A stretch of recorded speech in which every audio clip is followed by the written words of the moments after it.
Welcome, ladies and gentlemen, to the first episode of our AEW review show, aka the Cholo and the Chino. The Cholo and the Chino. I forgot it was the name. So I am the Chino G. And I'm the Cholo, Mike. So we are going to cover AEW weekly. We've decided now from bi-weekly to weekly. So we're going to bring you our reviews and takes on Dynamite, BTE, a little bit of Dark, and then, of course, the pay-per-views when they come out, just like All Out this weekend tomorrow, because we're filming this Friday. So we were going to do a bi-weekly, but we decided that almost 15 hours of wrestling to remember in 2 weeks is a lot of wrestling. It's a lot of wrestling to do. So we decided to just do it weekly, because like everybody else, because we got no choice. Eventually, we'll find somebody to be our Uncle Jim and complain. Oh, don't worry. I got some things to complain about Dynamite. So this will be our first episode live from our spin-offs on 210 Culture, of course. Since San Antonio is a big wrestling community, we both love AEW, we figured this would be a good episode and eventually bring in some other fans to let their opinions go maybe down the line. But of course, those who don't know, I'm G from 210 Culture, and Mike is the owner of Noodle Tree, who loves to send nudes to everybody. I do. My shirt actually right now says some nudes, actually. Yes. Yes, we're doing an audio one for now, and maybe later we'll switch to video. We'll think about that as we go. What we need to do is hire a graphic designer to make graphics like Jim Cornette's YouTube channel. Oh, yeah, those are. Do you think he hires someone or he does it himself? Like, because they. I don't know if they're he has to hire him. He barely knows how to work Twitter, and he knows how to work it because he gets on his computer. So I really doubt he knows how to do graphic design. Oh, Jim Cornette. Oh, Jimmy. So let's start off with BTE. So we'll run a little bit down. If you saw last week's Dynamite, you know that Hangman got kicked out of the Elite. Hey, shh. So apparently there's a new shirt out. Actually, I saw today on the shop, and it says anxious millennial cowboy. I don't know if they're gonna try to make him into like a millennial now. So hopefully not. That's his thing, though. He's a millennial cowboy. That's his thing. Like that's kind of his thing that he's kind of been going with for a while. He just hasn't really used it much, but that's his thing. Like on his Twitter page, he's the millennial cowboy. Yes. So that's what the new shirt is. It's the anxious millennial cowboy. It's now his thing, from cowboy shit to anxious millennial cowboy. So I'm trying to remember the whole BT episode. I know they go back to celebrating again that no. This episode, the Dark Order are trying to what's the name? John Silver's trying to make out with the newest member. I forget her name. Anna J. No, not Anna J, the other one. No, so there's a second one. So last week's episode Dynamite, I don't know if you missed it, when they went back after Ty Conti or Tay Conti. Oh my god, I love her. She's so fudge, and oh my god, I love her. So John Silver's trying to have a competition between everybody saying that he's the best kisser out of the Dark Order, trying to get her to kiss him. And then what's the other one? The one with the beard? The one that there's Mr. John Silver, and then there's I forget his name. I don't remember the name. Oh, Alan Angels.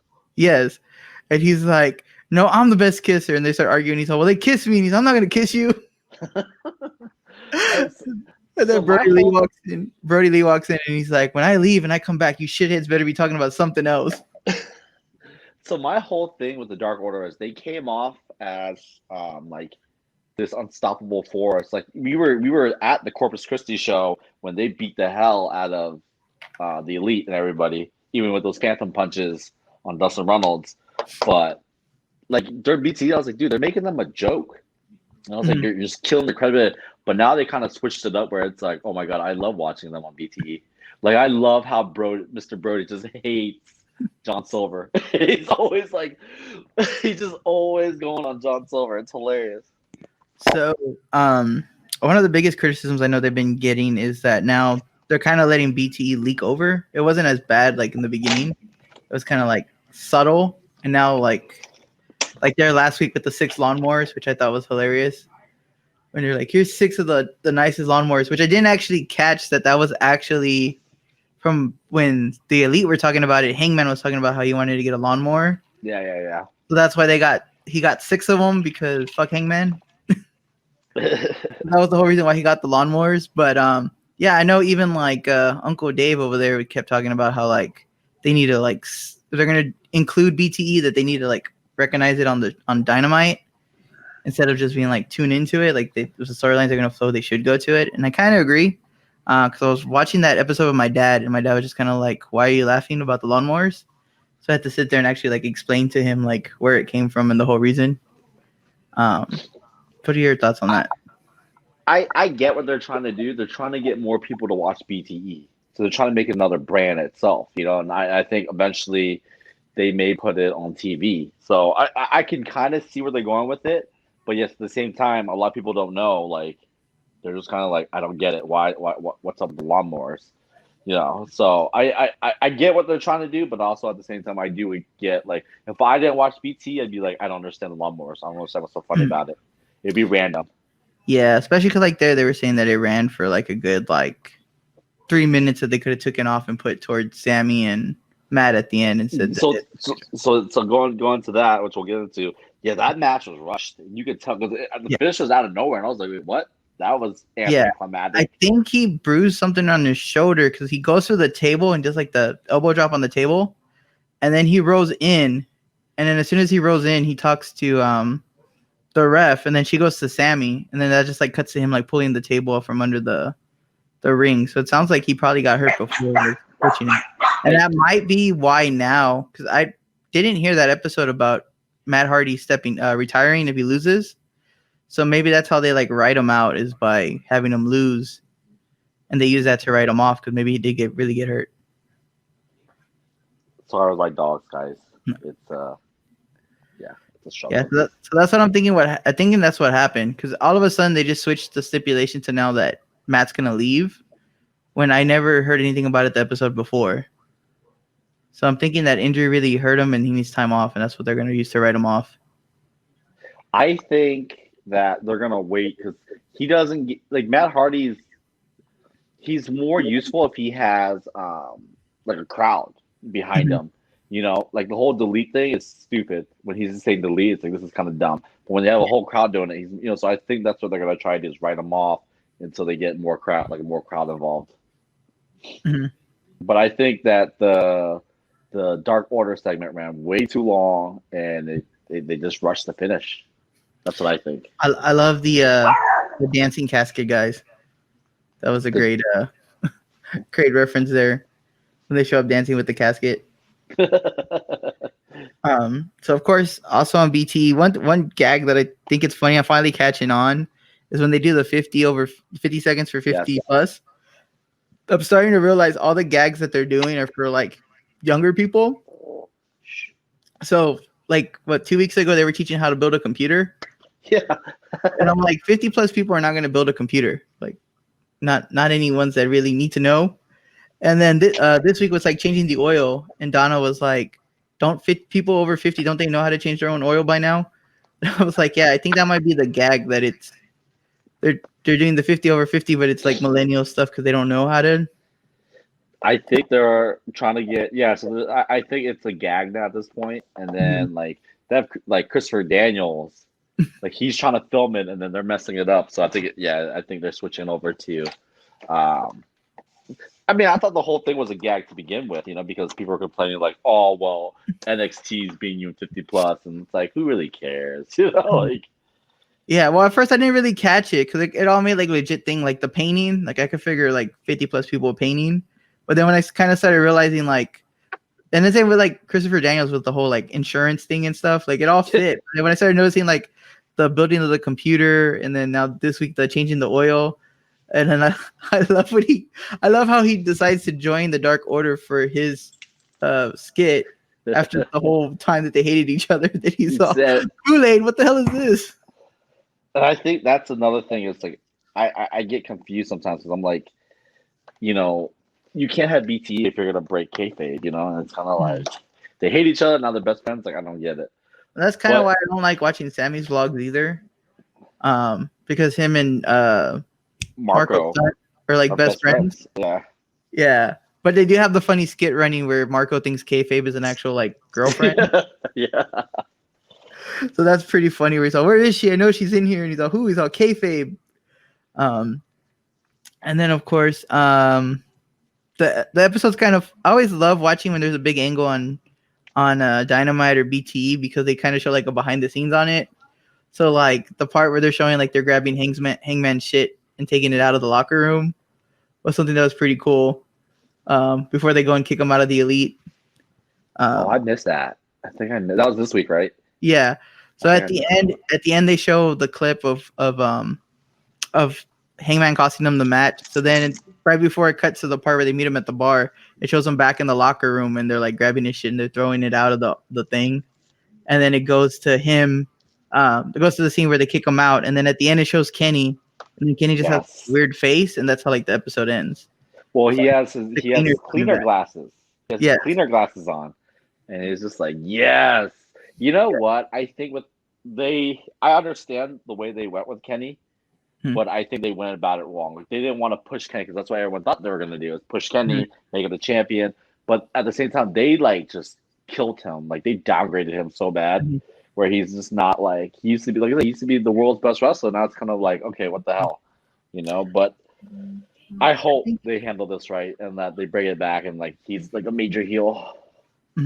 That's where I kind of think like instead of it being Hangman and Jericho, it could have been him. And then you could, even if you still put it on Jericho, it's just bringing the fact that he was, known across the seas with the indies. So you're kind of getting that dream match that, I mean, you already got it, twice before in New Japan. But how many people actually follow New Japan enough to know, like here in America, when you're trying to grab a new audience? Yeah. So it's kind of like, I get it because then like half the diehard fans that were watching the pay-per-view anyway were like, oh, great, it's again. Like they're at it again. But I feel like that could have made it a little bit more easier to like absorb the fact that Jericho won instead of it like right off the bat where they're like, oh great, it's just another WCW giving the title to an ex-WWE guy. But I mean, I think they're gonna do the face turn which we'll get into a little bit, but I really think MJF might take the title, and that's gonna be like the next matchup will be after Hangman deals with his stuff. I think they're gonna end up pushing it so it can be them two for the title eventually. Hopefully they don't make MJF a face because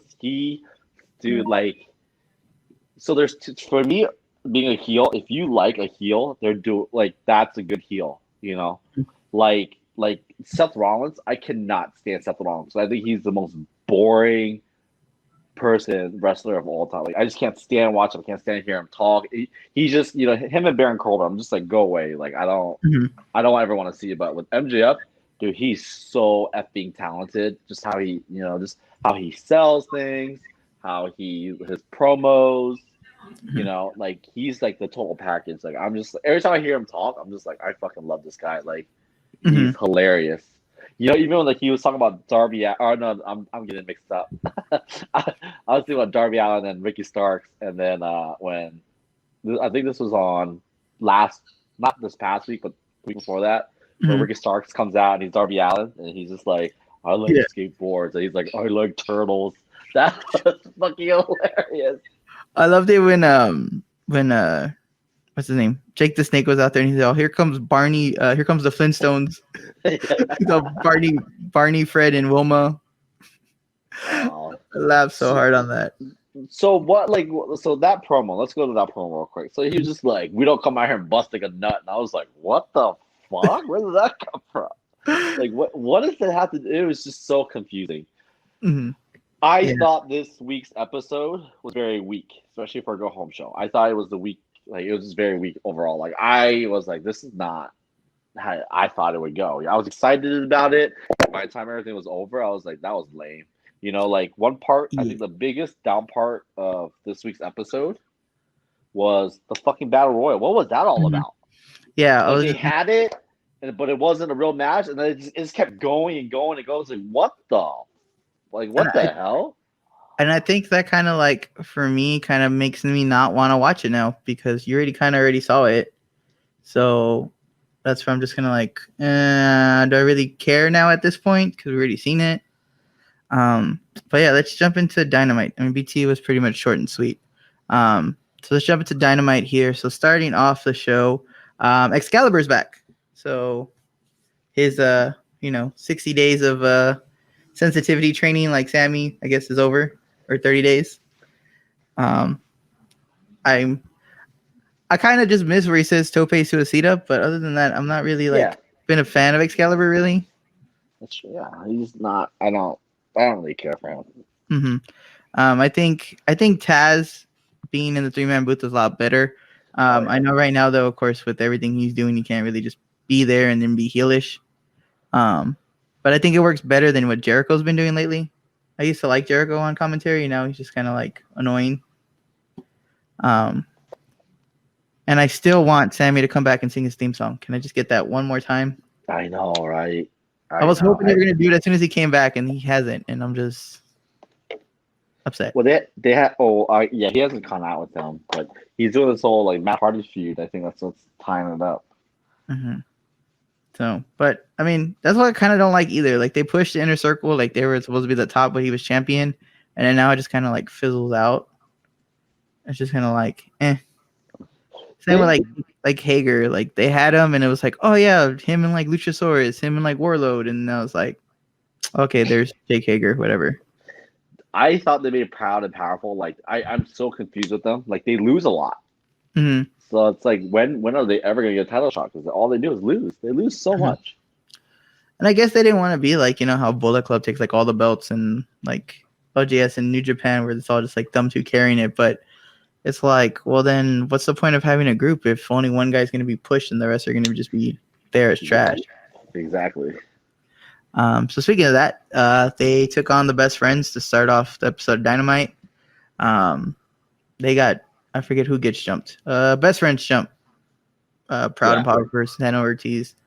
So they have their whole match there. And then they end up taking out Trent. And then who ends up pinning here? I'll just read this real fast. So yeah, Trent hits the ankle. Santana runs up on him. They win with the street sweeper. And that pretty much just sets up that they're going at it. They don't actually announce a match, which later on in the show we find out they're all gonna both enter the battle royal later on through the show, which is kind of weak because they're pushing this.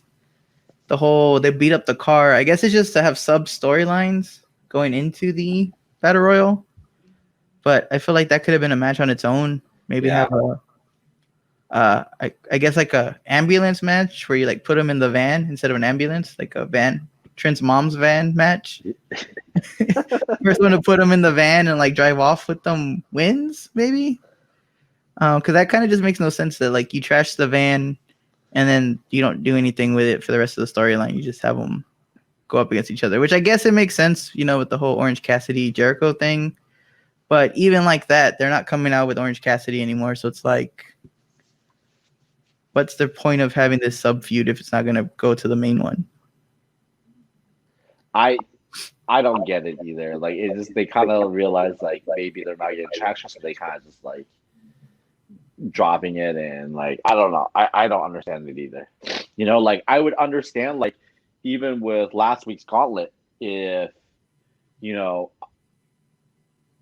if Proud and Powerful cost them the titles, like the shot at like when they when they came out and they helped FTR win, like I understood that, but they nothing. It's like with like if I was a heel, that's what I would do. I'd cost them matches. Just I destroy the van, I'd cost them matches. Like you could even use that. So I don't. Yeah, I don't know if maybe because they already had Hangman costing a match, they didn't want to like taint the whole gauntlet with everybody getting like defeated because of somebody else coming out. So that way they can't. That way they can't be like, oh well, FTR had it easy and then they just took it over. One complaint I have about the whole FTR thing, since we're speaking on them, is thanks to the NBA, I really hate the fact that they did really do a good job of explaining why Tully was with them. They just like the episode that they joined forces, they just like cut to the match and he was already at ringside. And I'm like, we're not gonna explain it. We're not gonna talk about it. I know they blamed the fact that since they turned on the Midnight Express, that he was like, okay, let's be friends. But like, so where does Sean Spears fit in all this? Because then later he comes out with Sean Spears. So I'm like, are they now all for a unit or are they so individual? Like, I'm so confused on that now. I think they're gonna do a slow build to that. I think we have. We'll get answers eventually, but right now it's kind of like they just want you intrigued. That's what I think. Hmm. Kenny may be joining that. You know what I mean? That's what I think because Kenny's turning heel, so he may jump into Hmm. another stable. You know, Yeah, because because they were talking about somewhere that they were gonna like turn Hangman babyface, and then because he's listening to everybody, he ends up losing everyone. Where he listens to like FTR, where he lets him get in his head, and then like they turn on him, then Kenny will turn heel on him, and then the Young Bucks kick him out, so now he's left with nobody, and that's what they're thinking that like that's the direction they're gonna go with that, which I could see that, and then that's what I'm thinking. Where like if they turn him babyface, that could kind of help balance off the heel of MJF if MJF ends up taking the title. And then they can kind of build to that. But you have to get through everybody else first before we can even get to that far. That's oh my god. Imagine if Kenny's like, I turn on Hangman because FTR gave me chocolate milk, my favorite. Cornette would have a field day. jazz hands. Oh man. So the next match on the card was the 8-man tag, which I'm getting sick of 8-man tags. I know it's a Yeah. whole New Japan thing and faction thing, and it makes sense when you have 15 people in Bullet Club and like 37 people in Chaos. But here where you have like 3 people max, the stipulation of the match was the winning team gets a match with each other at All Out. And then they end up going with a ranking, so it moves them up pretty much as like a number 1 contenders match, apparently. So it was the Young Bucks and Jurassic Express versus Private Party, and this person has a typo because it's Private Party twice. SCU in the match. So it kind of did have a good dynamic of the fact that you got to team up with them this week, and then Saturday you're gonna face them. So it's kind of like, can you trust them long enough? I know in BTE the Bucks went and quizzed Jurassic Express about how to like tag in certain situations, where he's like, if you have a hot tag, who are you gonna tag? He's like, you're gonna tag your partner, or are you gonna tag me, the best hot tag in the business? Which was pretty funny because they're going back and forth. But Jungle Boy ate some super kicks from the Bucks. There, it was a decent match. What do you think about that plant? The guy they had there that had the Hangman Drink My Beer sign. The what? So there was a guy out there that had the Hangman Drink My Beer, like a fan that was in the crowd, and then Matt Jackson like sees him and goes and tears the sign up and pours the beer on the dude's head. I missed that. Yeah, so it's like right when the match starts, and then like everybody's like, "Hey, get back over here and get in the match," but like they use it to like distract them, there to kind of show, and then to show that they're not playing around. They didn't even do the pose either. They come out, the cannon, the money falls, and they just like walk into the ring. They don't stop and pose and do all their intro slow-mo flashy stuff. They just come in like ready for business. And then what's going on with STU? Like they made Scorpio. Like I got the Scorpio Sky would go on a singles run, right? Mm-hmm. But then it felt like he left STU. Like I don't understand why they do that. Like I don't understand why he can't still be part of it. You know what I mean? Yeah, that was one thing. I mean, I know they said it too, but yeah, I think it's kind of weird that they're just like, okay, now we're SCU and he doesn't come out. Even like with Frankie Kazarian, like they made him on Dark. Like he's been kind of like solo, and it's like I don't understand this. And they had like I think it was the week before they had Scorpio Sky like tag with another team, right? With the Nightmare Family. Yeah, he came out to make the save when they were getting beat up by the Dark Order. So then he comes out, and then Matt Cardona comes out, and so that's what I don't understand. Why like does the Nightmare Family have to be involved? Why can't FCU be involved? You think that would be the more attractive FCU Matt Cardona? I guess because more it's Cody's family. So I guess they're gonna end up trying to set up. But the whole thing is Cody himself doesn't even use the Nightmare Family. Yeah, and Like, it's like then why would Scorpio Sky have a like? Why would he even care to help Cody? Like, this doesn't make sense. That's where I think like it's more for the story of him chasing the TNT title. Yeah, but then like it's I don't like the way I see everything how it played out is he's not part of SCU anymore. Mm-hmm. You know, so I just like that doesn't make sense. That doesn't make any sense to me. Yeah, I don't get it either. But that's the same way too. Like all of a sudden that match, the title match when Cody loses, now he has Dustin and QT Marshall come out with him when he never has him come out at all. So like Makes no now, sense. I was like, now that just sets that up. So it made sense after because they all got beat up the week before, so now they're gonna go beat them up. But it's like you didn't give a fuck about Cody till then. Like he was losing and Yeah. getting beat up, and y'all guys never showed up, and Cody never shows up either. So that's where it's like I don't know. But I don't know if they're maybe setting it up for him to return back because they have been talking about a new 4 Horsemen, so maybe that's like to write him off so when he comes back heel and joins them. The reason why they wrote Cody off was because he's doing Stephen Amell, the guy from Arrow. He's doing some type of TV show with him right now. Mm-hmm. So that's why he got written off. That's why he's not there. Yeah. But it would make more sense Cody's the biggest babyface in that company. It wouldn't be smart to turn him heel. I think if anything, it'd be smart to have Kenny there because Kenny's that final piece. Mm-hmm. I believe with all 4 of them. But what do I know? I'm not a booker. Mm-hmm. We just play ones on TV. Yeah, right. So then, of course, the Bucks and Jurassic Express get the win. At the end, they use the BTE trigger on Mark Quinn to get the win. So at All Out, you're looking at the Bucks versus Jurassic Express. Yeah, I don't know how I feel about Jungle Boy anymore. Me and my dad were talking about that. He was like, he was cool like in the beginning, and now he's just kind of like there. We don't really do anything with him. And I think the whole I really feel like Jericho should have had the feud with him again, like to continue off of it. Because it just kind of like ended and that was it. But you didn't really believe he had a shot of winning because Jericho was the champion. So you knew it was like too early to let Jungle Boy get some wins. So I feel like instead of this Orange Cassidy feud, he should have had it with Jungle Boy. If they really wanted to put Jungle Boy. TNT loves Orange Cassidy. And I think that had a reason why, Orange Cassidy's getting that push. So I think that's why. There's so many things like they could have done to make everything. I just feel like I don't know if it's because of the lack of people that are there, but instead of putting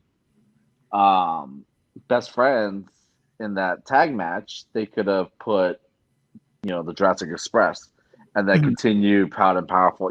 It's just I don't know. The booking's been all over the place, and I'm trying to figure out where they're going with it, but it's just I don't understand.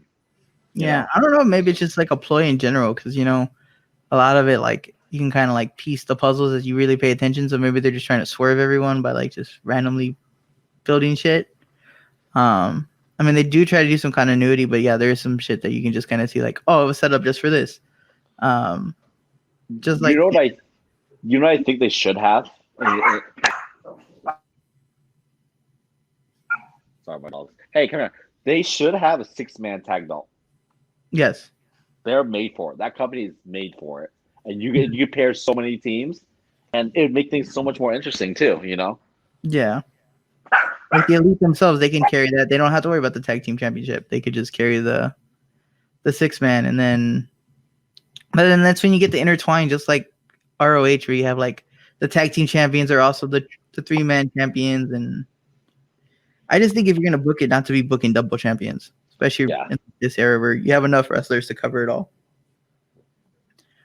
Just like the FTW belt, are they ever gonna defend that, or are they just gonna leave it as Brian Cage's belt and that's it? It's essentially the cruiserweight, or not the cruiserweight. It's the lightweight championship. Yeah, because that's what I'm just I don't it's cool, but if nobody's actually gonna win it, it doesn't make any sense. Does to have it, yeah.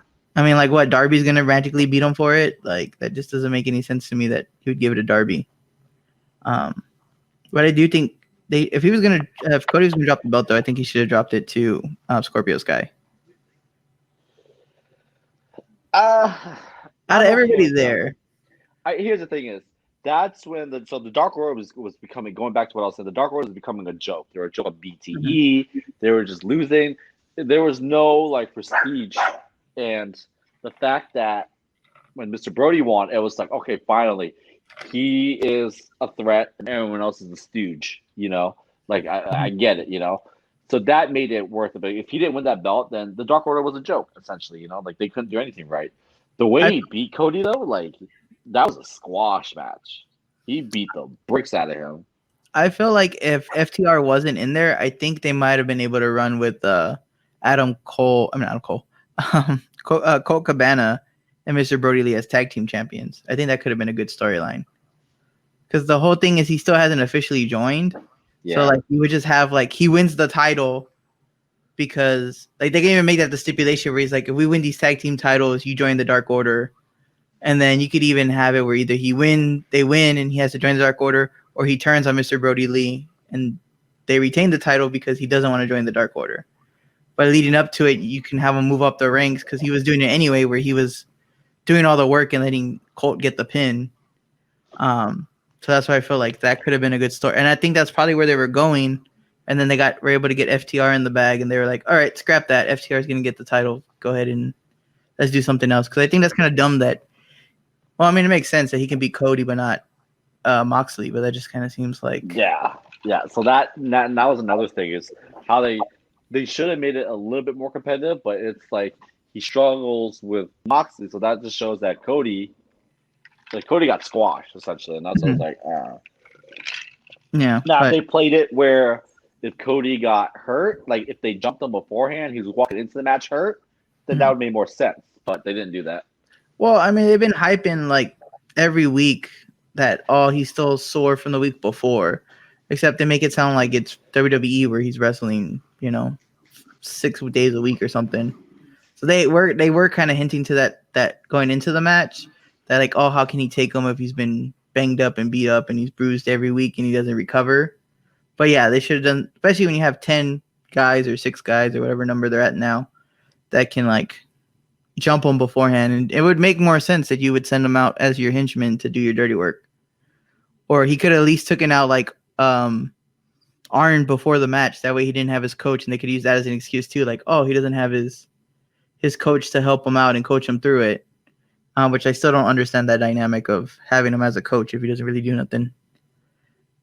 He just holds the Waffle House menu, and that's about it.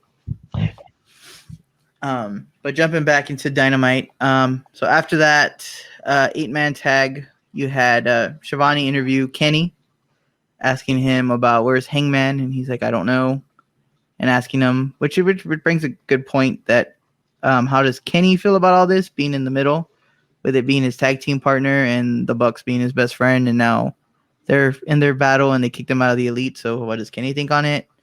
Then FTR comes out with Tully carrying a cooler. And then, of course, they offer Kenny the chalk. The chalk. The 2% chalk. Yes. So then then I do like it when Kenny's telling them, all right, guys, let's speed this up. We got other matches to get to. So if you're just going to beat me up, go ahead and beat me up.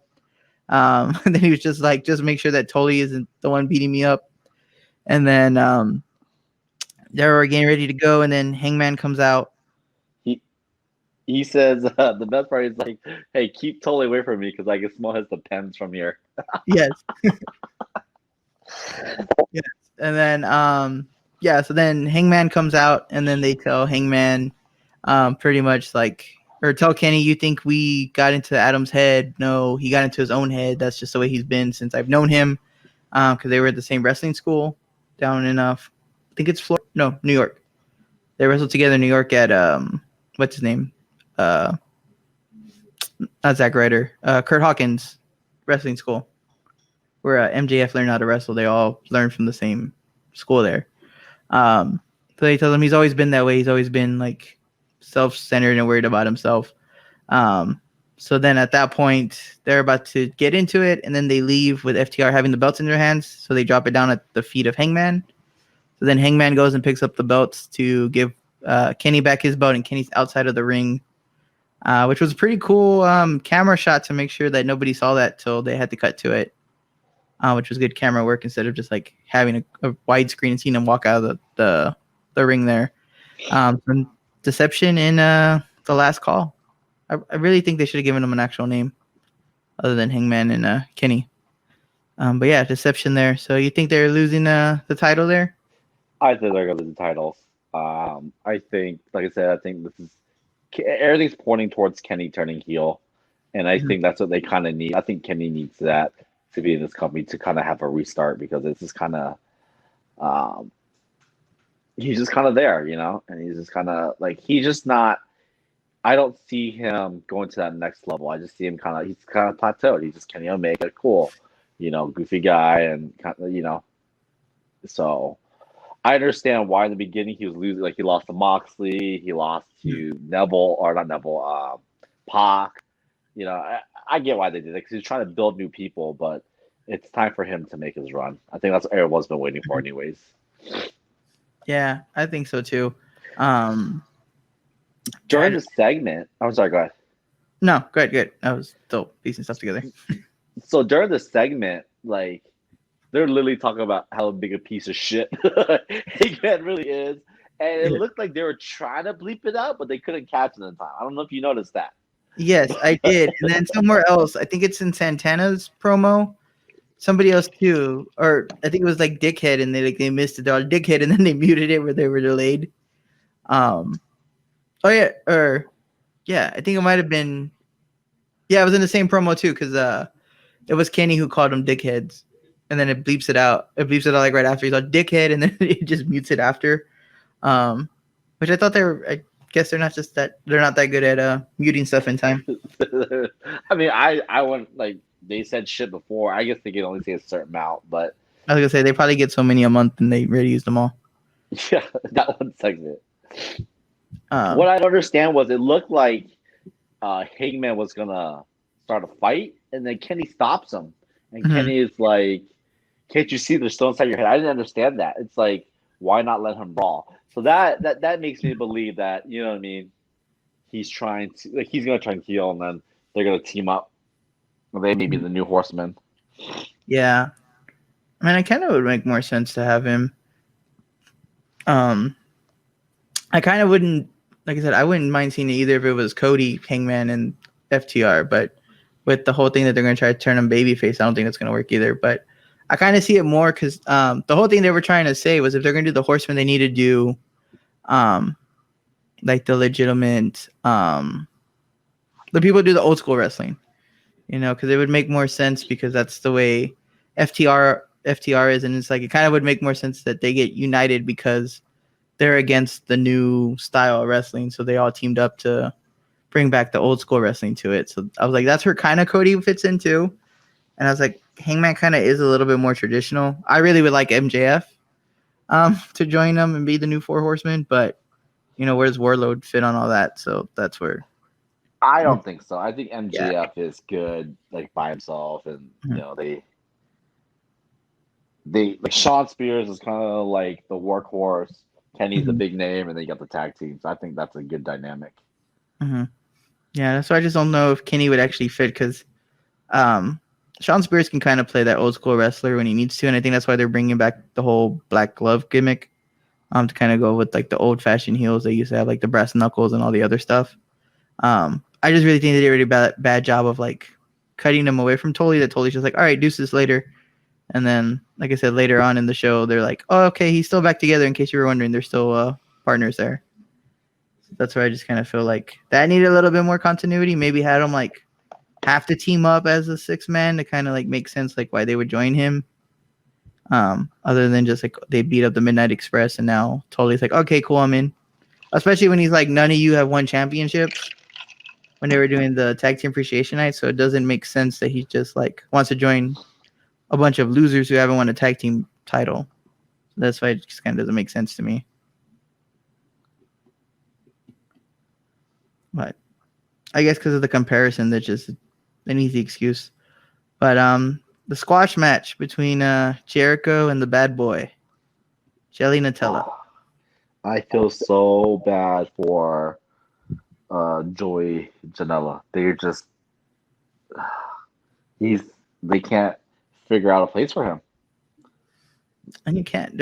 I really don't feel like there really is a spot. I don't feel like him and Sonny Kiss are like that good of a tag team to be in the tag team division, at least on the higher end of it. I see them more on dark, with whatever Peter and what's his name, Brandon, whatever they call themselves, the Initiative. There you go. They're more like competition with them. I mean, the whole Extreme thing was cool, like they said, because he was like an indie guy, and that's what he's known for. But Yeah, when you like they said when you're doing a weekly show and not I'm in this promotion this week and another one next week where you can just do death matches all the time, it does kind of get a little bit old. But I mean, I don't really know where you go from there. Like he's with Sunny Kiss, what else can you actually do? They're Have winning. him go for the TNT belt. You know what I mean? Like I would have gave him a title shot before Mark Quinn. Yeah. I guess they just don't have faith in him to put on a decent wrestling match, maybe. Because I know that's what they were. I know that's what he was doing for a while before he joined Sunny Kiss. Was that he was like, I'm going to be a real wrestler now and not be a backyard street fighter. But then they just killed it, and the next thing you know, he comes out with Sunny Kiss out of nowhere. It's because on I think it's Dynamite. It wasn't out of nowhere. It was I think they're either at a supermarket, like a quick market, or they were somewhere getting a drink, and then, or no, Joey was finishing drinking at a bar. He walks outside, and then Sunny Kiss rolls up, and he's like, "You need a ride?" And he's like, why not?" And he jumps in, and then I think they're both from Jersey, so they kind of talk about that. But that's kind of how that started. Which Yeah, and then I saw the one where I think it was on Dark or was it BT where they go to the gas station, they fight all those like random people in the gas station. That's what it was. Yeah, it was the gas station. Yeah, that's what it was. Yeah, and he like buying these glasses and stuff, and they started like trying to harass Sunny Kiss, and that's where they beat him up. I forgot which commentators, which podcaster said it. I want to say I think it was not Brian Alvarez, but the guy who's with him. That's not Dave Meltzer. That he was like, oh no, it was Brian Laz, Jim Cornette's announcing person. That he was like, I gotta admit, as a straight man, Sunny Kiss has a fucking nice ass, and I laughed so hard. So what this dynamic of Joey Janela and Sunny Kiss reminds me of is Booker T and Goldust. You know, they could make it something special, but they're just not, you know what I mean? Because Joey could play the Goldust part, and Sunny could play the Booker T part, or even vice versa, but they're just dropping the ball on it. I was going to say, they could even do it kind of like well, I don't think they'd want to be doing that in 2020, but they could do it kind of like a Billy and Chuck thing, where Joey's just oblivious and just thinks that, like, Sunny's just trying to help him, and really, like, Sunny has like a crush on him, and that's like why they're tag team partners. And then, I think they could still slide. I think they could slide with that if they do it in a tasteful manner. Yeah, and they do stuff like when they win, like Sunny Kiss to like pat him on the butt and stuff, and be like, "Good game," kind of like a sport thing. And then just being so oblivious to it, and then like they end up like winning the titles and stuff, and then that's how you end up like ending the partnership, is that he finally figures it out, and that's how you break up the team. But you can run that for the longest time because he's already looks like an idiot half the time, so you can keep it running without him actually knowing. And he can have where other like teams are trying to like take the belts from him and be like, "Hey, you know that, right?" And he's like, no, you don't know what you're talking about. And then just build it that way, and that can be entertaining on its own because they can just do random skits in between there. Man, we should be bookers. So next, after that, where the hell am I? I lost track. After the essentially, Chris Jericho squashes Joey Janela. He pretty much has an Orange Cassidy shirt on, just taunting him. And Jericho's like, I don't know if you watched the match, but he was super aggressive. Yes. Like, he was just like beating the shit out of him. And then I'm surprised that he didn't use the Judas effect, but he ended up winning the match with the Lion Tamer, which is I appreciate because that's old school Jericho. But I thought with the way he was going, they would want to use the Judas effect just to show that how, you know what I mean, how vicious he's going to be to Orange Cassidy. Well, I guess because he did say it before the promo, or I guess there was a promo earlier. I don't remember if it was that episode or the episode before, but he tells him, "I'm going to hit you with the Code Breaker. I'm going to hit you with the Lion Salt, and then I'm going to beat you with the Judas effect." So maybe it was to hold off to show like Janela wasn't that tough that he didn't need to break it out, because every time he breaks it out, he wins. Because I don't think he's lost yet when he uses it. Because I think when he lost to Moxley, he didn't get a put in it. At all. He went for it and then got caught in the paradigm shift. Yeah, so that's where I guess having him do it now since that's like right now is like the ultimate like death sign if you get hit with it. So having him hit it when Joey already got knocked out with the code breaker just kind of shows like, oh, I don't need it because he wasn't worth even bothering the match. He knocked him out with that. And that was a nice code breaker too, because I think Joey jumps off the top rope and Jericho catches him. And catches him. Yeah, hits and him then with at the end, Orange Cassidy comes in and he Yes. pulls out a bottle. After Joey gets busted open with the turnbuckle, we forgot that part. Oh yeah, Yeah. I think I missed that. I go in and out. Yeah, so he after the match is over, he takes the turnbuckle off, and he hits Joey in the face that cuts him open in the head. So then Jericho rubs the his head up against the shirt. So then the Orange Cassidy shirt's now covered in blood. So then he throws that to Orange Cassidy, who then goes and attacks Jericho. And then after Hager pulls him out and they leave, then he finishes with the bubbly, which was kind of dumb to me. Didn't make any sense. See, what he should have done was hit him with it. Well, not hit him with it, but he should have like drank it and then spit it in Jericho's face. You know, that's the ultimate disrespect. But I guess with COVID, maybe that's not a good idea. Yeah, he drinks and just goes thumbs down.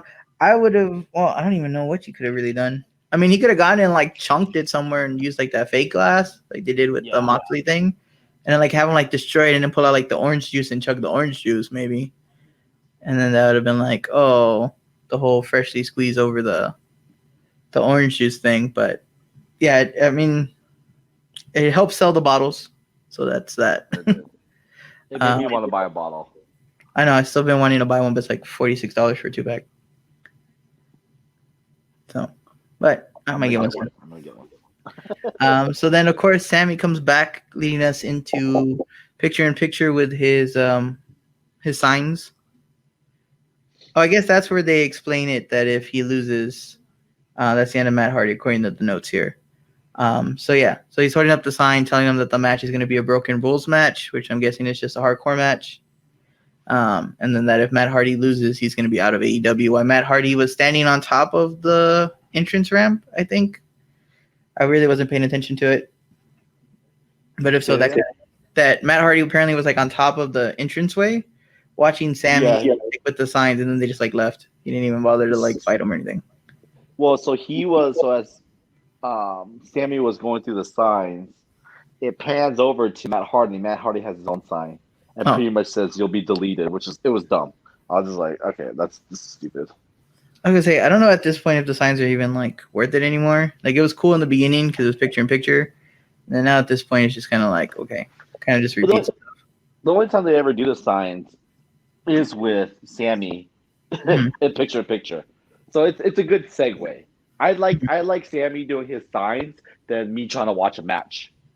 Yeah, that is one thing I hate. Hopefully now, which we'll hopefully have time to get into here, hopefully that'll stop now with the rumor of NXT moving to Tuesdays now. Because they realized last week they had it on Tuesday and they realized they had better viewership. They had almost 800,000 viewers. And then the other week that they went on Wednesday and AEW was on Thursday, they ended up having good viewership as well. They're like the two best viewerships they've had this whole time. So they're thinking about making it permanent. They move them to Tuesday. So hopefully they'll get rid of picture in picture. Hopefully. So after the break, they come back. You have Taz, Barney, and Fred and Wilma come out. So you have Brian Cage and Absolute Vodka Ricky Starks. Honestly, I don't think you should even go over this because it was stupid. I mean, they just talk shit and then the battle royal happens. I was going to kind of run in to see who we have out of the 21 to kind of guess who's missing. So you have Darby Allin. You're going to have Starks, Archer, Brian Cage, Eddie Kingston, Butcher the Blade, Lucha Brothers, and Hager. Did I already say Ortiz and Santana? No. So them. So that right now is at, and then Best Friends. So right now you have 14 out of the 21. And Sean Spears. I don't know if I can remember now. So you have 15 out of the 21. So there's still 6 people left. I think Gun Club came out too, so that's actually another 2. I don't know if I really care about watching this now. Like I said earlier, now that you kind of gave it to us because it went on for a good 5 minutes, 6 minutes. It went to break and came back. They went to break, Came back, it was still going on. They went to break again, came back, it was still going on. I was like, what's the whole point of having this if it doesn't count for anything? They're just fighting. No one came to break it up. They even had like street clothes people came in. And it was like, this Yeah. looks so amateurish. Like, this makes no sense. Yeah. So I'm hoping if we had to pick one person out of there, I'm hoping it's whoever the secret person is, because there's always a secret person that comes in at 21. So there's four. There's four secret people. Or yeah, I'm assuming 2 are going to be a legend somewhere. I'm going to say probably like always, whoever's coming out at 21 is probably going to be the guy who wins it all. So if they say that it's going to be Chris Hero from NXT, he's one of them, and Kurt Hawkins, not Hawkins. I'm sorry, Hennig. Kurt Hennig's son, Axel, whatever his name is now, because they were at the taping. Oh, maybe. I heard also Eric Rowan was supposedly. Well, there's a rumor that supposedly he had helped Mr. Brody Lee win, but that ended up being false. But that he was in the crowd as well, so maybe he can come in. I know with all the negativity, I still wouldn't mind Marty Scurll appearance, but we know that's not going to happen. Just put Joey Ryan. Just get over with. Just bring him out. Get as much heat as possible. Joey Ryan's done. Oh yeah, he's done for sure. There's no way he's ever gonna touch legitimate wrestling again. So that'll be an interesting match. And then after that, you had Thunder Rosa versus Serena Deeb. I think that's her name. It was a nice little tune-up match before. It was a good match. Went longer than what I could sit through. I think I started falling asleep at that point. So this is where I didn't like about this is she comes out and they make her as Sheeta's biggest competitor. That she's so good that she's the biggest threat to Sheeta's title, right? Mm-hmm. But then they have a competitive match, and it's just like, what the hell? Like, who's like? I've never seen this girl before that she's facing. I don't know who she is, but they're going back and forth. Mm-hmm. And I'm just like, by the time it was all said and done, I was like, Sheeta's gonna destroy her. It didn't do anything for Thunder Rose, anything at all. By the way, is she from San Antonio? Thunder Rosa, I think so. I think I've seen her around one of the smaller promotions. Because I don't know if you remember Justin, but Justin from that does Ken's 5, he actually met her. And he did a segment with her on, I think it was Great Day SA. So she was on there. I remember seeing pictures of it. But I was gonna say, I think she was in ROH for a while, and I know ROH gets ring time or TV time when they come in too. So that might be where. But yeah, like it did nothing for Thunder Rose. I was like, she's gonna crush her. Like, I feel like maybe they should have had but maybe not a title match, but she should have maybe gone up against Nyla Rose, and then that makes like a legitimate thing since Nyla was the last champion, and since we don't have or she should have just squashed this girl, or not make it so competitive. It was literally back and forth a lot, and it was just like, okay, yeah. But. And then after that, we get an interview with our favorite wrestler in the whole universe, Big Swole. So they, of course, she won the handicap match last week between Reba and Penelope Ford. So by winning that, she gets to pick the match stipulation, which they announce is going to be on the buy-in. So that way you don't have to actually buy the pay-per-view to see this match. So she told him that Britt Baker, she's going to take her on at work. So it's going to be a tooth and nail match fought at her dentist's office, which I really hope they actually go to her legit dentist because that'd be perfect. So that's going to be the whole thing with Reba showing up with pizza, and then they beat her up and then shove the pizza in the face. I'm not too crazy about this match just because I don't like Big Swole. And I guess, it kept the storyline going all summer, so I guess it makes sense. You have to have some type of conclusion. But I think Britt Baker's just going to walk away with that one. I don't think she's going to lose. I cannot stand Big Swole on her big old forehead. But the whole pizza thing, like, so the pizza came, I was like, that's Reba. As soon as I saw it, I was like, that's freaking Reba. And essentially what happens is Britt Baker just beats up Big Swole and smears pizza on her face. Mhm. Britt Baker is. I did not like her at first. I thought she was kind of annoying. I couldn't stand looking at her. And then when she turned heel, I was like, oh my gosh, she's awesome. Like she's so awesome. I love her. Mhm. I love her whole thing right now where she's just like just the dicks, you know. So I love it. I I love was Britt gonna say, Baker I now. think she wins because she ends up getting the sympathy as like a reverse heel. Because the whole time Big Swole's just like beating the shit out of her like the whole time, like throwing the trash in there and everything. So like it kind of makes sense that she has to win where she hasn't like been able to defend herself. So it kind of makes more sense that like she would win over Big Swole. So I really don't see Swole really winning unless like Little Swole comes and does something. I don't Um, either. I think Britt Baker's gonna win this one. yeah, especially if you're gonna try to build her up as the next contender for the title. Because I really think I was reading somewhere they're like she's probably gonna have the title before the year's over, probably at the next pay per view. Her promos have gotten so much better. Mm-hmm. If you compared it to like when she was a face, like her promos are 20 times better. And when Even Tony when was we, their buddy. even when we were, yeah, the whole time. Even when we were at in Austin watching that, and she made that Whataburger line. Yes. Oh my god, everybody lost their shit in that building. Yes. Yeah, that was. I love how they even made it like the main point. I think in the video the clips titled "Britt Baker insults crowd about their burger joint" or something because they couldn't actually put like Whataburger in the title. But it was like, yeah, they knew what they had with that page there. Then the main event of the night, Mr. Moxley versus Mark Sterling. Thanks to Moxley's smart lawyerness of the week before, added page 17 to the contract. And the lawyer didn't read it. Neither did MJF. They both signed it. So then, in order for MJF to have the match Saturday, Mark Sterling had to go and fight Moxley. So, like, I think earlier in the episode, he tries to, like, run away. And, or no, when he's coming to the ringside, he's trying to run away, and Warlord's, like, carrying him to the ring. He's like, just get in there. So I thought that was pretty cool. I actually honestly fell asleep at this point, so I actually didn't watch it. I woke up and it was, like, over. But according to the notes here, I see Moxley just pretty much had his way with him in a squash. It was a squash, but it went on way too long, you know, and it was just, especially he was toying with him. I think at one point he had one offensive move, which was an eye poke to Moxley, but other than that, he gets his ass beat. It went on way too long. It made no sense. And I think at one point, Moxley was like, "This is bad TV," and then he ends it.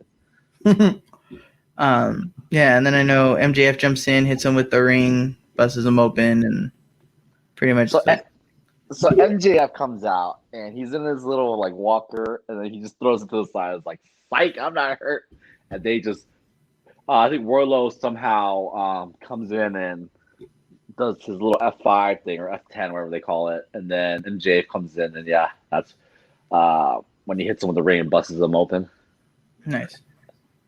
And I think on Twitter, he's been showing like pictures and graphics of like him in the back and blood all over MJF. Mm-hmm. Pretty much saying like, you know, my time's now, and you know, leading up to this, all the promos have been great. Like, Yes. I like how they've been doing the like presidential thing, because usually that gets played out and it's stupid, but he actually made it pretty funny and pretty interesting. You know, I love the I forget her name, his like secretary, and he's like, he tells her to talk, and he's like, "Smile when you talk to me, smile." she has pretty much wrestling bitch face the whole time. Yeah. But he puts on a promo saying like, his promos are so good. Like, they're just so effing good. Pretty much saying Moxley, you know, said he wanted to change, and you know, it's been the same old stuff. I'm excited about this one at least. I hope they put the title on MJF. Yeah, I think so. You have to at this point. If not, you just built the whole year for nothing for him to have his only loss against Moxley. Like, it's not even worth it. I can see, like, if he was champion and then you go the whole year undefeated and then he loses his one match against Moxley. But, yeah, you have to give it to him at this point. And it might be just to get, you know, the fanboys that are like, oh, well, all you're doing is putting the belt on WWE stars, so that might help. might be the answer to it. And I mean, he deserves it. He worked his ass off this whole year. When he was there, I mean, he had that little break that he took off from COVID, but I mean, the matches he's put on with Jungle Boy and all those, like, it's nowhere to go but up for him. You have to give him the belt. Yeah, I think that's a smart thing to give him the belt. Mm-hmm. So we're gonna run through the card real quick here to wrap this up. So All Out Saturday. There's a bunch of like pre-show stuff. I think they said 5:30. There's like a red carpet thing that they're doing on YouTube, and then that's gonna transition to the 6 o'clock pre-show. On I think it's on TNT, and then from there you'll jump to BR Live for the pay-per-view at 7. So pre-show matches, you're gonna have, according to Wikipedia here that I'm looking at, you have Private Party versus the Dark Order, which will be Alex Reynolds and John Silver.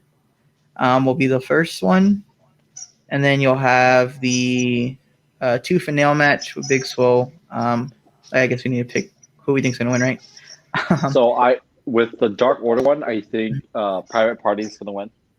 Yeah, I keep the whole thing. I love it when it's not Mark Quinn, but the other one, Isaiah Cassidy, when he gets hurt and he does that little like scream, like a girl. Yeah.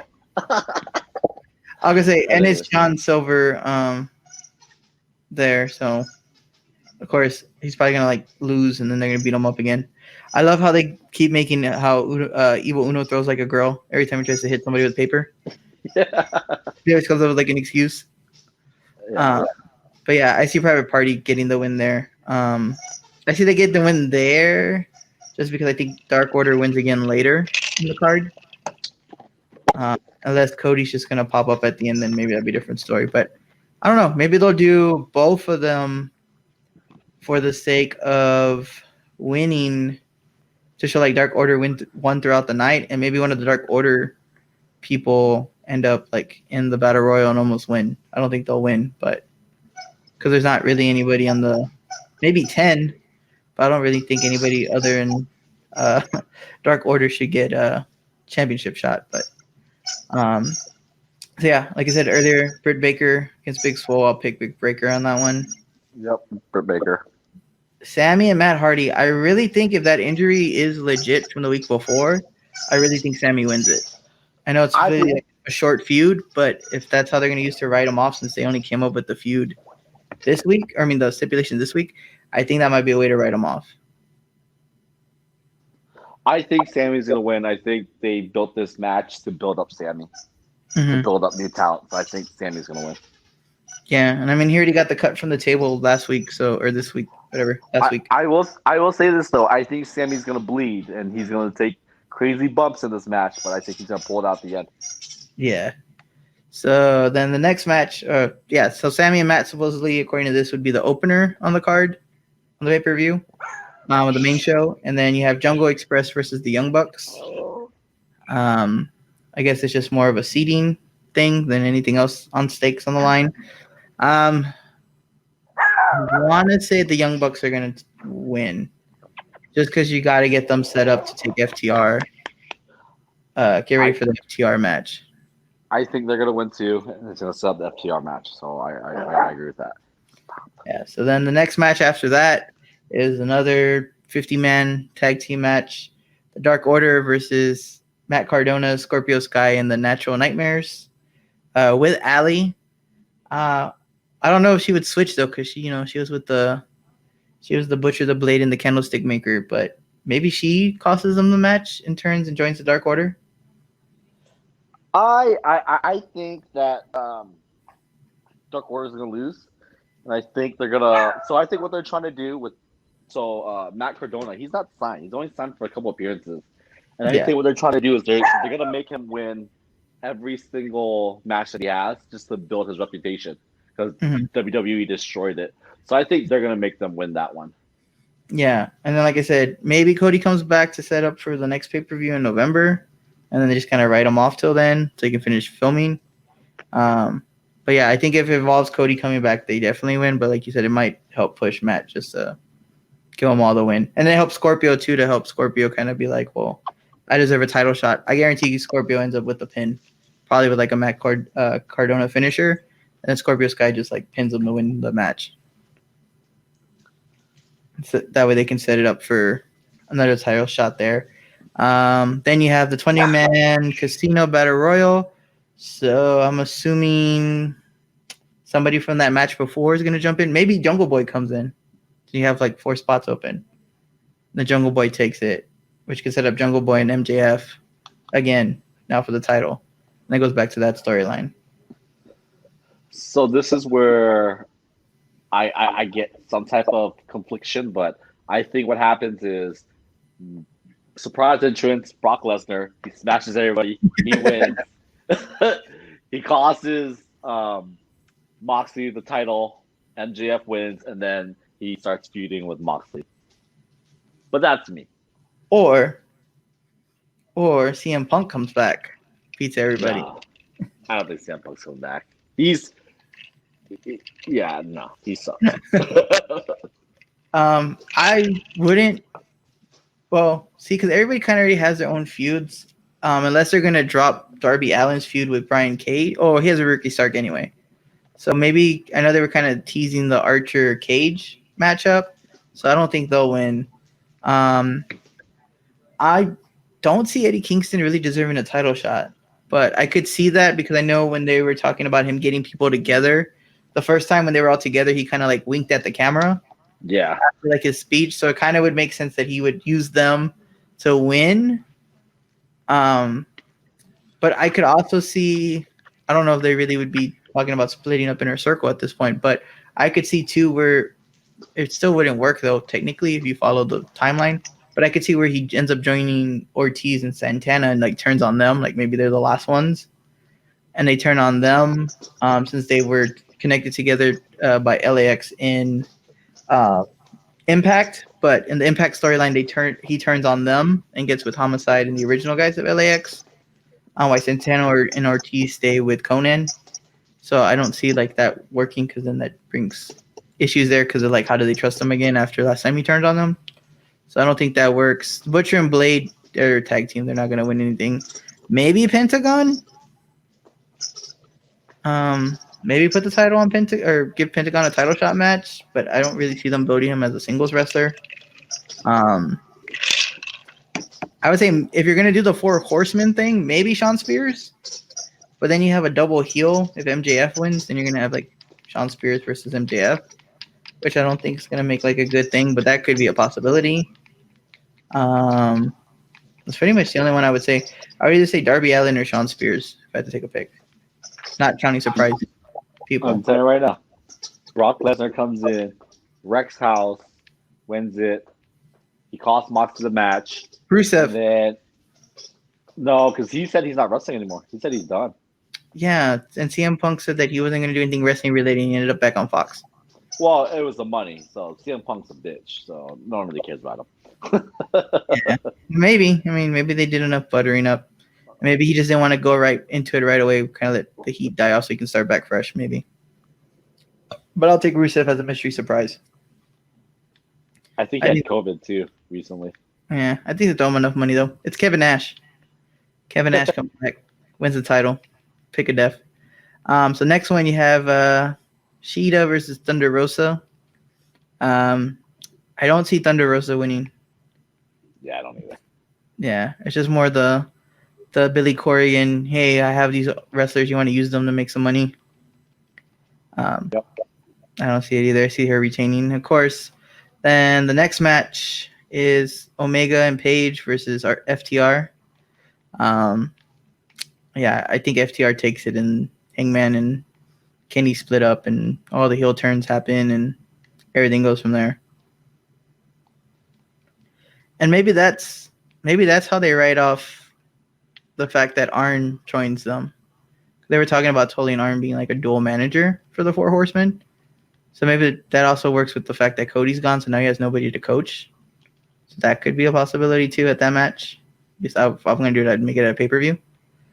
But yeah, I got FTR on that one. I think FTR's going to win it. I think Kenny's going to turn and cost the belts. And then, yeah, that's what I think. Yeah. Then the co-main event, A little bit of the bubbly, champion Chris Jericho versus Orange Cassidy, and the Mimosa Mayhem match. So you can win the match by pinfall, submission, or throwing your opponent into a giant 500-gallon tank of mimosa, which anybody who has a fish tank knows that that's not a lot of gallons. So I think it's going to end with somebody going in the tank.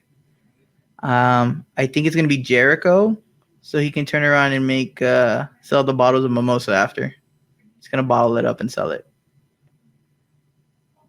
That's what I think.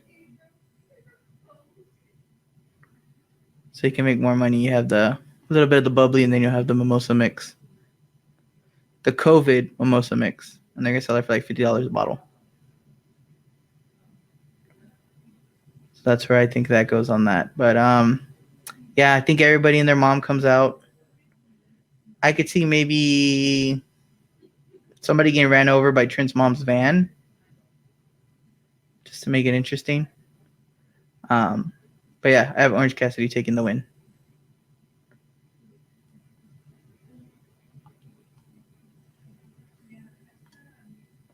What you picking there, Mike? Oh, my mic was muted the whole time because the dogs were barking. I have Orange Cassidy winning this. I think Orange Cassidy, they're just trying to promote him to be a bigger star, so I think it makes sense for Orange Cassidy to win. Yeah. I like how Jericho also said in the promo, like, I made him a star, but he's still not a star on my level. And that kind of like, I feel like it's kind of true. But I don't know where you go with Orange Cassidy after this. Like, where do you take him? It more serious. I think you make it more serious. You kind of play his little laid back character, but yeah, I mean, he's so athletic, you know. I was gonna say, what if he just turns heel and joins Kenny? And it's just like, no, I don't think they do it. He's too beloved. Choco and Orange. He's too beloved for that to happen. So then, of course, main event: Moxley, MJF. Moxley's banned from using the Paragon shift for the finisher. I think that it's gonna end up costing him. Well, they haven't said like if he uses it that he loses the title, do they? No, they don't. They say it's banned. I think they're gonna tease it a couple times, but I don't think. I think he's gonna get it in with the back. Either the referee's gonna take a bump or Warlord's gonna distract the ref. He's gonna get it in somehow. Probably like when MJF's gonna try to hit him with the ring. But I really, really hope they pull the trigger on MJF. I do too. Yeah, I mean Moxley had a good COVID run. It's kind of really hard to say it's a good run in general just because of like who he defended against. But I mean, you can't really hold that too much against him because one, he's not booking, and two, they had to book with what they got. And other storylines were a little more important than that. But yeah, I think the Brody Lee match was trash. Not for a title shot. The match would have been fine. But yeah, I see he calls it in and then takes some time while him and Renee decide what she's gonna do. And let MJF Mania run wild. I think MJF's gonna win. And I think it's his time to, his time to show what he has. What I miss is what they don't do is when they have the judges. They never use that.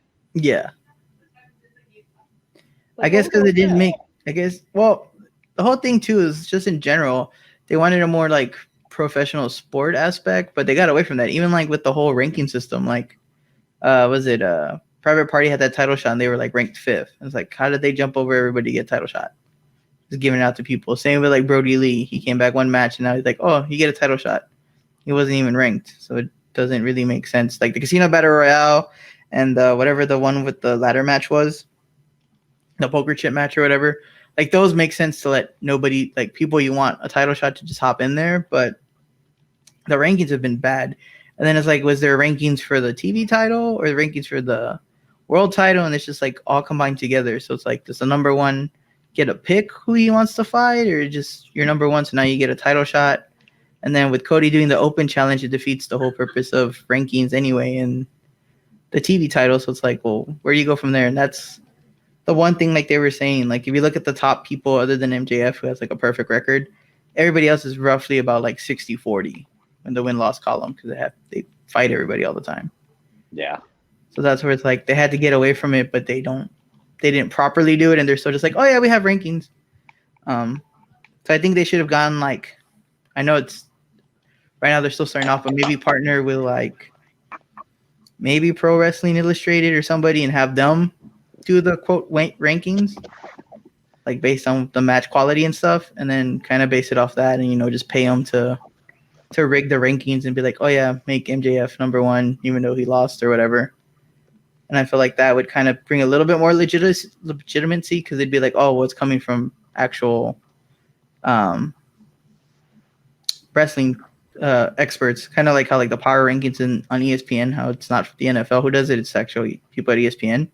I feel like if they did that, that might help bring the ranking system to actually mean something, because they can make it look third party would pay them to manipulate it for the storyline's sake, and it makes more sense. I just think they should bring it back the judges. Like that's a perfect way. Like if they use it for the MJF match where he barely did enough, or that's what cost Moxley the title because he couldn't use a paradigm shift, and the judges scored MJF. You know what I mean? That would cause controversy. That wouldn't make Moxley look weak. That would put a brand new dynamic to a wrestling company that you've never seen before. But they just went away with it, and that was very disappointing. I wish they would actually use like the judges. Yeah. We will see come tomorrow, Saturday. So we will be on the next episode. I guess if we do it Thursday, we'll have it ready for Friday. Yeah. So we'll drop it Friday. We'll drop it together with Donna's podcast. She drops hers in the morning. We'll drop ours more in the afternoon. But yeah, definitely follow us, and hopefully you guys like this first episode of the Chino and the Cholo AEW review show. I'll figure out how to throw AEW in there somewhere. But yeah, so that's the show for episode 1, and we'll see you guys with our opinions on All Out and Dynamite and BTE of next week and Dark. Damn, that's a lot of stuff. There's a lot of stuff. It is, but we do it because we love this. We'll have to come up with an actual like dope catchphrase. Yeah, I know. I feel like that. We'll figure that out as we go. But this is episode 1, the starting of a wonderful, beautiful podcast. So thank you guys for tuning in, and we'll catch you guys next week.